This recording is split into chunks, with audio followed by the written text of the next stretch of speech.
Hello दोस्तों, नमस्कार। आप सभी का स्वागत हमारे channel Hindi GS practice class भाई है बलता में। तो आज हम लोग क्या पढ़ेंगे, भूगोल में चट्टानों को पढ़ रहे हैं। अब उसी के आगे कंटिन्यू करते हैं। क्या भूगोल में उत्पत्ति में भाग लेने वाले कारकों के आधार पर, उत्पत्ति में भाग लेने वाले कारकों के आधार पर देखेंगे। इसके पहले हमने अवसादी शैल के प्रकार इसको बता दिया है। उसी के आगे कंटिन्यू करते हैं उत्पत्ति में भाग लेने वाले कारकों के आधार पर। तो इसमें उत्पत्ति में आधार पर क्या होगा, दो आधार होगा। वाह आग्नेय में उसका भी क्या करेंगे, दो पार्ट करेंगे। फिर क्या होगा, विस्फोटी होगा और लावा प्रवाह होगा। वाह आग्नेय में क्या, उसका भी दो भाग होगा, दो भागों में बांटेंगे, विस्फोटी और लावा प्रवाह। फिर देखते हैं अंतःनिर्मित को भी कितने भागों में बांटा गया, दो भागों में बांटा गया। कौन कौन सा, पातालीय यानी पाताल का भाग होगा और मध्यवर्ती पाताल के बीच का भाग होगा। क्या होगा, पातालीय भाग होगा और मध्यवर्ती भाग होगा। फिर उत्पत्ति में भाग लेने वालों को कितने कारकों में बांटा गया, दो कारकों में। कौन कौन से, बाह्य आग्नेय और अंतःनिर्मित आग्नेय। बाह्य आग्नेय को दो भागों में बांटा गया तो क्या बना, विस्फोटी और लावा प्रवाह। अंतःनिर्मित को दो भागों में बांटा गया तो क्या कहा गया, पातालीय और मध्यवर्ती। पाताल का मतलब होता है नीचे का, मध्यवर्ती का होता है कि उसके थोड़ा सा ऊपर का भाग होगा। अब बाह्य आग्नेय में होता है बाहरी आगमन, यानी कि क्या होता है, विस्फोट। जहाँ पर विस्फोट होता है, लावा का इकट्ठा होना, फिर उसके बाद विस्फोट होना, उसे क्या कहा गया, विस्फोटी कहा गया। और लावा प्रवाह, जहाँ से क्या होता है, लगातार लावा गिरने का कार्य होता है, वहाँ पर क्या होगा, लावा प्रवाह होता है। फिर उसके बाद हेडिंग डालिएगा क्या, आग्नेय शैल। आग्नेय शैल किससे बना है, लैटिन भाषा के, किसके, लैटिन भाषा के इंग्लिश शब्द से बना है। लैटिन भाषा के इंग्लिश शब्द से बना है क्या, आग्नेय शैल लैटिन भाषा के इंग्लिश शब्द से बना है, जिसका अर्थ होता है आग। जिसका अर्थ होता है क्या, आग होता है। पॉइंट करके लिखिएगा, यहाँ पर आग की भांति, यहाँ पर आग की भ्रांति वास्तव में क्या होती है, वास्तव में आग्नेय शैल का निर्माण करती है। निर्माण ज्वालामुखी उद्गार के समय, कब, जब ज्वालामुखी उद्गार का समय होता है, समय निकले हुए क्या, लावा जमने से हुआ है। फिर से देखिएगा, यहाँ पर आग की भ्रांति वास्तव में आग्नेय शैल का निर्माण ज्वालामुखी उद्गार के समय निकले हुए लावा के जमने से हुआ है। तो उसे क्या कहा गया, आग्नेय शैल कहा गया। अगला एक्सप्लेन करके देखिएगा, ग्रेनाइट क्या क्या निकलता है इसमें से। Granite, basalt, gabbro, pitchstone, pegmatite, diorite और ट्यूमिस। क्या निकलता है, ग्रेनाइट निकलता है, बेसाल्ट, ग्रेबो और पिच स्टोन, पैग्माटाइट, डायोराइट निकलता है और ब्यूमिस निकलता है। इतने चीज़ क्या होते हैं, आग्नेय शैल से इतनी धातुएं निकलती हैं। तो आगे इसी के आगे देखते हैं, चलिए आगे का भाग देखते हैं।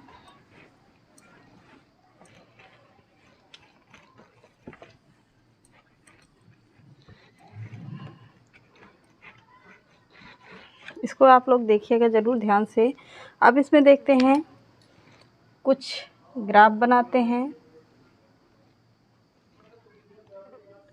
ग्राफ बनाएंगे। अब इसमें क्या होता है, अब यहाँ से क्या निकलेगा, वाह्य आग्नेय शैल निकलती है। कैसे निकलती है, वाह्य आग्नेय शैल निकलती है,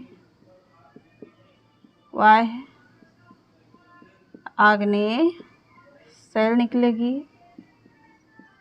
फिर उसके बाद क्या निकलेगा, लावा प्रवाह द्वारा निर्मित शैल निकलेगी। कहाँ से, यहाँ से लावा प्रवाह द्वारा निर्मित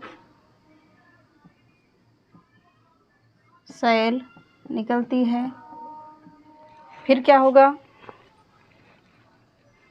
इसको देखिएगा, कोलोरेडी पठार कहाँ पर है? यहीं पर है क्या? कोलोरेडी पठार, कोलोरेडी पठार होगा। फिर उसके बाद क्या होता है? सबसे ज़्यादा कहाँ होता है? यहाँ पर इसका क्या होगा? दुर्बलता होती है, दुर्बलता होगी। गैस अधिक विखंडित पदार्थ होगा यहाँ पर, गैस अधिक विखंडित पदार्थ, विखंडित पदार्थ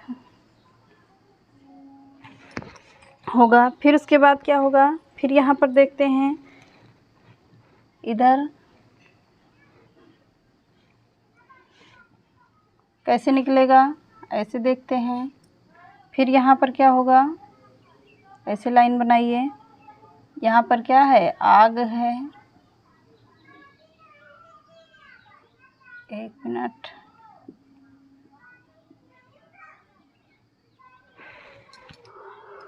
इसको क्या कहेंगे? इसे कहेंगे मध्यवर्ती, मध्यवर्ती भाग है यहाँ पर,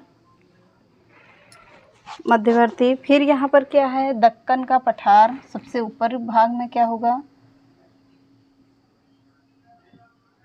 दक्कन, दक्कन का पठार, ऊपर साइड में क्या होगा? दक्कन का पठार है। और क्या है? मालवा का पठार यहीं पर है, मालवा का पठार। फिर उसके बाद क्या है? अंतःनिर्मित आग्नेय सेल कहाँ से निकलती? यहाँ से निकलती हैं। अंतःनिर्मित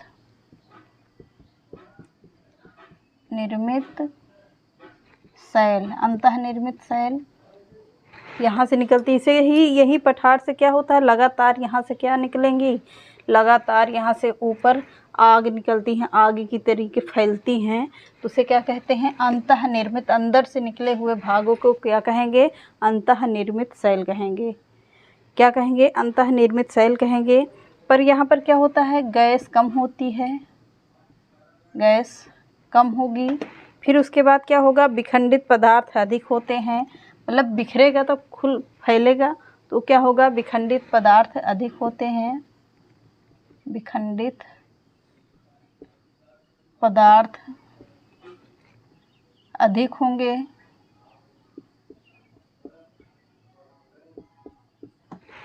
फिर उसके बाद क्या होता है? पातालीय आग्नेय सेल कहाँ से निकलती? यहाँ से निकलेंगी। पातालीय आग्नेय सेल,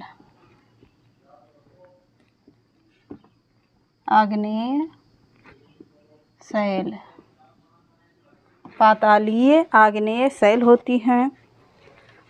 अब इतना हो गया होगा। अब यहाँ से क्या क्या निकलेगा? बाह्य आग्नेय विस्फोटी सेल भी निकलता है यहाँ से, विस्फोटी सेल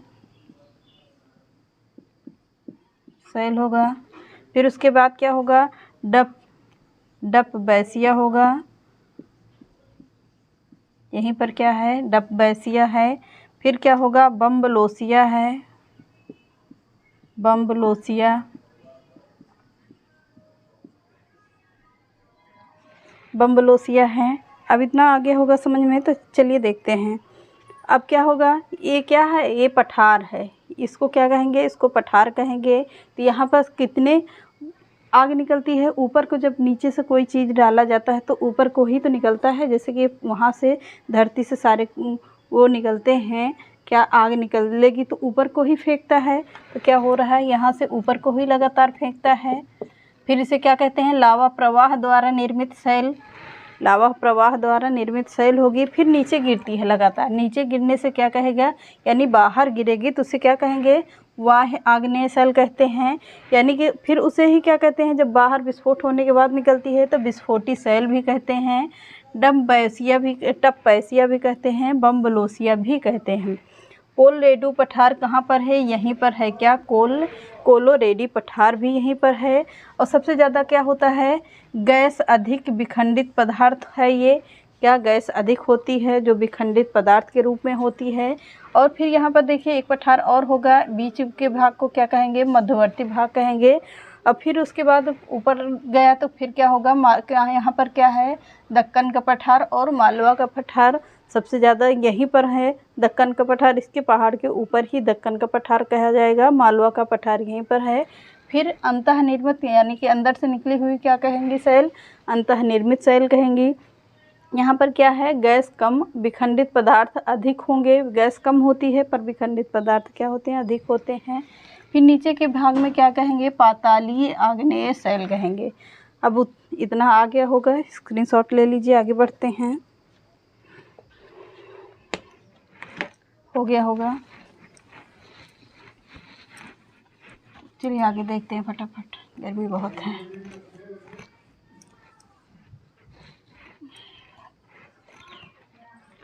अब हेडिंग डाल लीजिए, मध्यवर्ती अंतःनिर्मित आग्नेय सेल।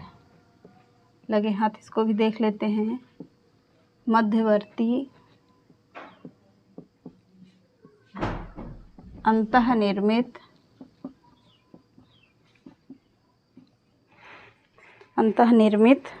आग्नेय सेल।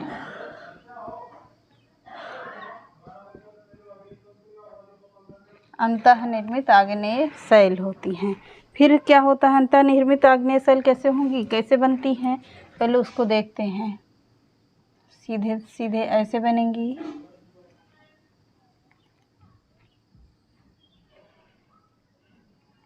यहाँ का भाग बड़ा होता है,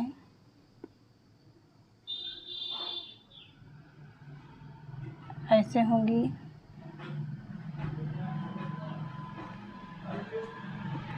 ऐसे बनेंगी।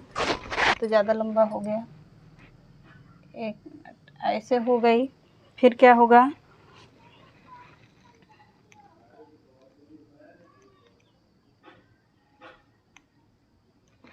ऐसे हो गया भाग इसका। फिर यहाँ से क्या होगा, लगातार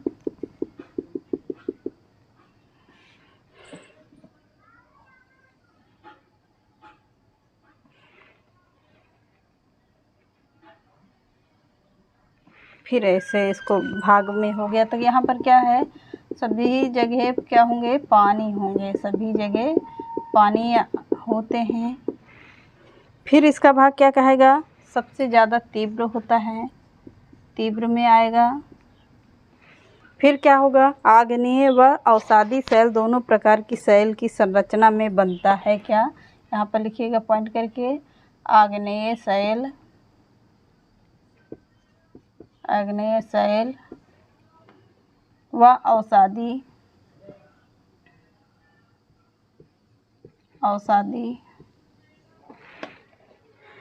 दोनों प्रकार की सेल, दोनों प्रकार की सेल,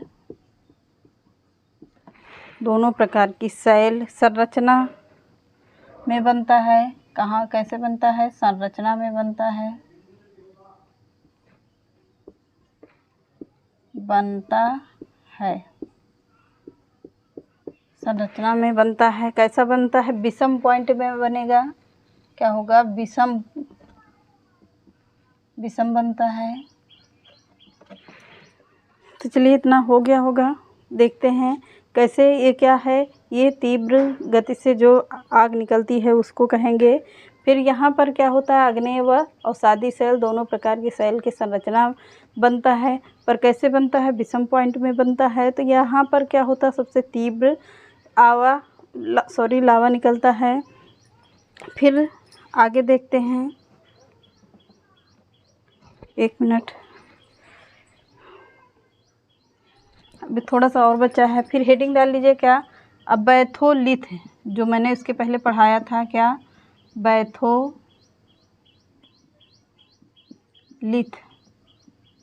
क्या होगा, हेडिंग डालिएगा बैथोलिथ, इसको समझते हैं बैथोलिथ क्या है। तब एक तरफ इसको दो भाग में करेंगे, एक तरफ लिखिएगा बैथ और दूसरी तरफ लिखिएगा लिथ। बैथलिथ क्या है ये देखते हैं। बैथलिथ क्या है, किसे कहते हैं, बैथ किसको कहेंगे, गुम्बद को कहेंगे, किसे, गुम्बद को कहते हैं। फिर लिथ किसे कहेंगे?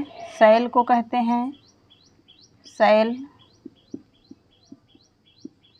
शैल को कहेंगे। फिर दोनों को क्या मिलाकर क्या हो गया? बैथोलिथ हो गया। दोनों को मिलाकर क्या हो गया? बैथोलिथ माना गया। फिर अब पॉइंट करके इसको लिखिएगा, इतना समझा दिया है। फिर यहाँ पर लिखिएगा पॉइंट करके, पृथ्वी के आंतरिक भाग में, पृथ्वी के आंतरिक भाग में, आंतरिक भाग में जब भूगर्भ निर्मित, जब भूगर्भ निर्मित, क्या भूगर्भ निर्मित मैग्मा गुंबदकार,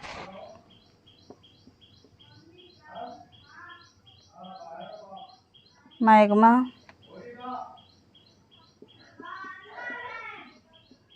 गुंबदकार या गुंबदाकार शैल संरचना में बनता है। कब? शैल संरचना में,